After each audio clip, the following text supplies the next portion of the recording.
Tongan flag is lowered for the last time in Camp Bastion to mark the end of their very last tour in Afghanistan.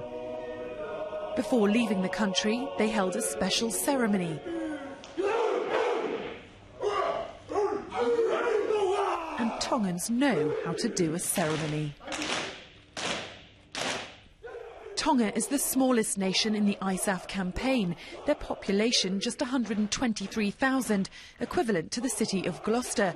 But they've made the biggest contribution, 55 troops deployed on each tour, which is 10% of their defence force. Working together with all these different types of, not only the services, the Air Force, the Army, the Marines, the Jordanian, the Bosnians, we gain a lot of experience. We used to talk around teaching each other's languages, so it's a huge experience for us, for our boys. Tongan troops first arrived in Afghanistan around 3.5 years ago. Their role, force protection at Camp Bastion. Many who've served here will have seen the very recognisable Tongan troops stagging on in watchtowers and controlling entry points. One of the best parts of my job out here is being able to work with a number of different nations. The Tongans, absolutely fantastic guys. They bring so much charisma, so much energy to the task that they're doing, and it's been great to be around that. They may have been model colleagues over their tours in the country,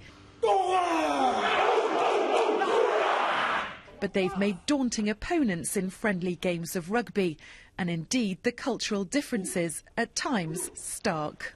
Some people, they ask me what's the difference between the British forces and the United States Marine Corps. I said they're the same. They both speak English. Their commanding officer also led the last Tongan contingent out of Iraq in 2008. For him, taking his men home from Afghanistan for the last time is another landmark in the small country's history.